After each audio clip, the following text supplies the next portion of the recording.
নমস্কার বন্ধুরা, আশা করি আপনারা সবাই ভালো আছেন। আমি রুমা রেসিপি অ্যান্ড ব্লগসে অনেক অনেক স্বাগত। আজকে আবার আমি চলে এসেছি একটা নতুন ভিডিও নিয়ে। আজকে আমি রান্না করব নিরামিষ একদম চাল পটল, যেটা বৈষ্ণবরা বেশিরভাগ খেয়ে থাকে। তা এখন ওটা সবাই খাচ্ছে, আমিও রান্না করেছি। তা আজকে আপনাদের আমি ভিডিওটা দেখাবো কিভাবে রান্না করতে হয়। আর ওটা কিন্তু করলে এক পদেই হয়ে যায়, আর কিছু লাগে না। তাহলে আমি আজকে রান্না করব চাল পটল। আপনারা ভিডিওটা শেষ পর্যন্ত দেখবেন। আর যদি আমার ভিডিওগুলো ভালো লাগে অবশ্যই অনেক অনেক বন্ধুদের সাথে শেয়ার করে দেবেন। চলুন তাহলে। চাল পটল বানানোর জন্য নিয়েছি এক বাটি গোবিন্দভোগ চাল। আপনারা কিন্তু গোবিন্দভোগ চালটাই নেবেন, এটা ভালো লাগবে। অন্য লম্বা চালগুলো যেগুলো বাঁশকাঠি চাল, ওগুলো তো অতটা ভালো লাগবে না। এটা একটা সুগন্ধ চাল, তাই আমি গোবিন্দভোগ চাল নিয়ে নিয়েছি। তা চালটা আগে আমি ঝেড়ে পুছে নিয়েছি, এবার ভালো করে একটু ধুয়ে নেব।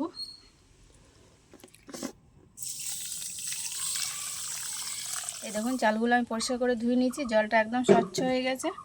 আর এইরকম একটা ছেঁকনি নিয়ে নিয়েছি, ছেঁকনির মধ্যে চালগুলো আমি জল ঝরিয়ে নেব। এই ধুয়ে জল ঝরিয়ে নিলে চালটা একটু ভিজেও যায়, জলটা ঝরবে। আমি চালটা ধুয়ে জল ঝরতে দিয়েছি, এবারে কিছু মশলা করে নেব। নিয়েছি 1 চামচ গোটা জিরে। আমার এক বাটি চালের জন্য অল্প মশলারই যথেষ্ট হয়ে যাবে। নিয়েছি একটা তেজপাতা, এরকম করে ছিঁড়ে নেব ছোট ছোট করে। নিয়েছি গরম মশলা, 3টে এলাচ নিয়েছি, আর দারচিনি দিয়ে দেবো, আর অল্প হলুদ একসাথে আমি বেটে নেবো। এবার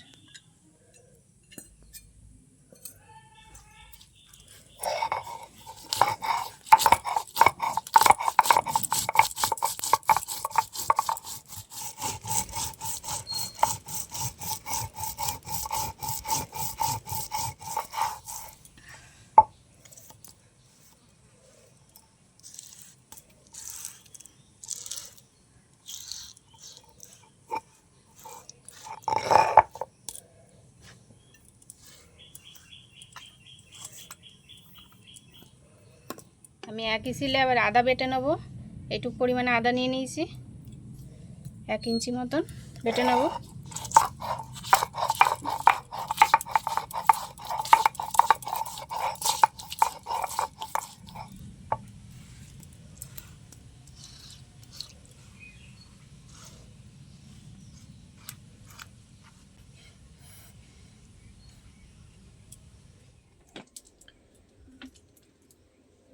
কড়াটা তো গরম হয়ে গেছে, এবার তেল দিয়ে দেবো। এই রান্নাটা কিন্তু ঘি দিয়েই বেশিরভাগ হয়, তা আমি অল্প করে আগে তেল দিয়ে নেব।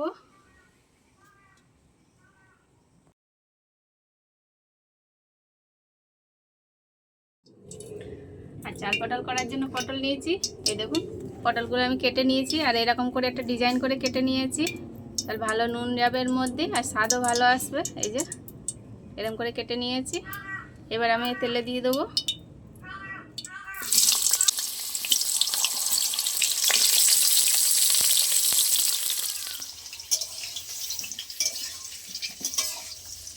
পটলগুলো আগে ভালো করে ভেজে নেব। আগে থাকতে নুন দেবো না, নুন দিলে কিন্তু জল বেরিয়ে যাবে। লাল লাল করে ভালো করে ভেজে নেব। পটলগুলো ভালো করে ভেজে নিয়েছি, আর এরকম ডিজাইনগুলো এবার পরিষ্কার বোঝা যাচ্ছে। এরকম করে ডিজাইন করে আমি কেটে নিয়েছি, যাতে একটু ফুল মতন দেখাবে ভালো। এবার আমি নুন দিয়ে দেবো, অল্প করে নুন দিয়ে দিচ্ছি।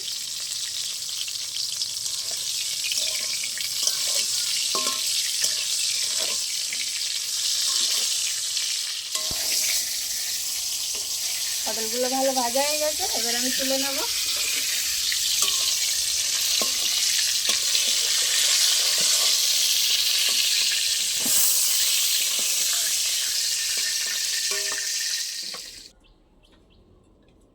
আমি পটল ভাজার তেলেই আজকে রান্নাটা করব, তাহলে ফ্লেভারটা ভালো আসবে।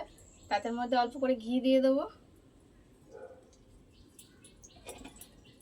ফোড়নে দেবো গরম মশলা নিয়েছি, দারচিনি আর এলাচ নিয়েছি 4টে, 2টো শুকনো লঙ্কা নিয়েছি, এগুলো আমি ফাটিয়ে দিইনি, 2টো তেজপাতা দিয়ে দেবো, কাজু আর কিশমিশ দিয়ে দেবো।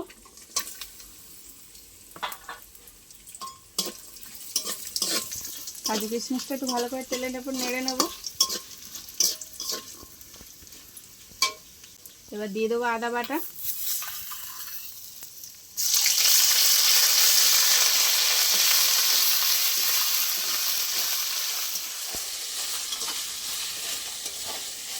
ভিজিয়ে রাখা চাল দিয়ে দেবো। চালটা আমি 5 মিনিট মতন একটু ভেজে নেব।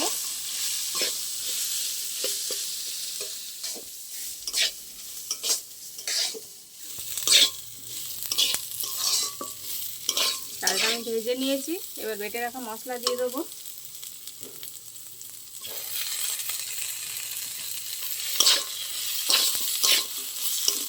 চালটার সাথে মশলাটা একটু কষিয়ে নিতে হবে।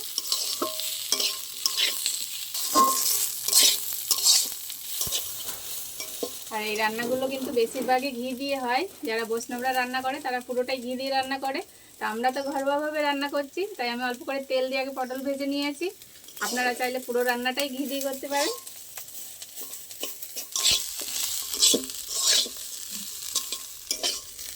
চালটা আমি ভালো করে ভেজে নিয়েছি আর মশলাটাও কষানো হয়ে গেছে। এবার আমি দিয়ে দেবো লবণ, পরিমাণ মতো নুন দিয়ে দেবো, দেবো টক দই। টক দই দিলে কিন্তু ভাতটা একদম ঝুরঝুরে হবে, গায়ে লেগে যাবে না।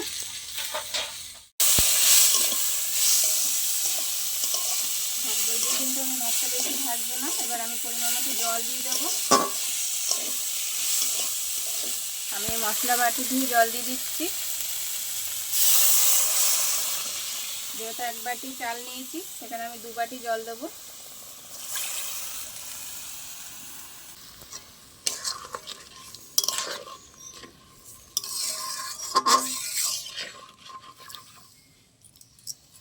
আমি দিয়ে দেবো ভেজে রাখা পটল।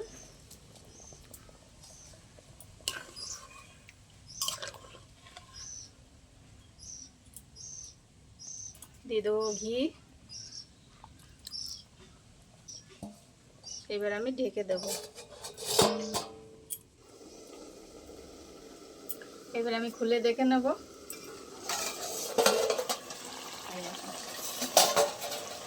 পুরো জলটা টেনে গেছে।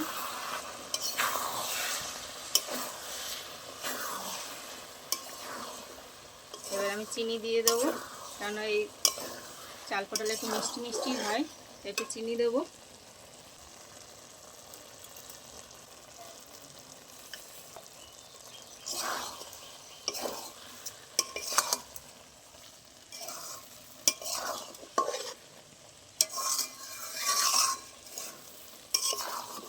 আর ঢাকা চাপা দেবো না, এইভাবে একটুখানি রেখে দিলে কিন্তু টেনে যাবে, একদম ঝুরঝুরে হয়ে যাবে।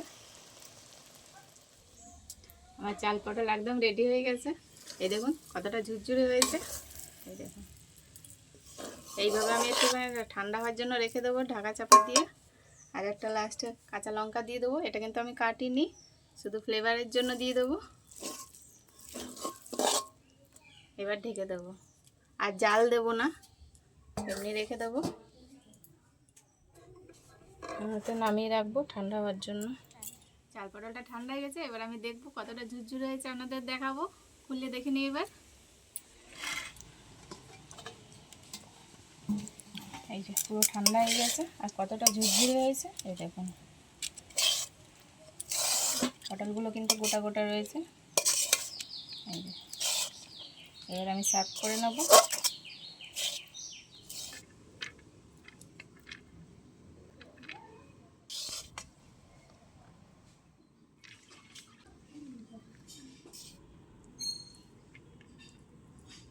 পটলের ডিজাইনগুলো কত সুন্দর ফুলে উঠেছে, এই দেখুন।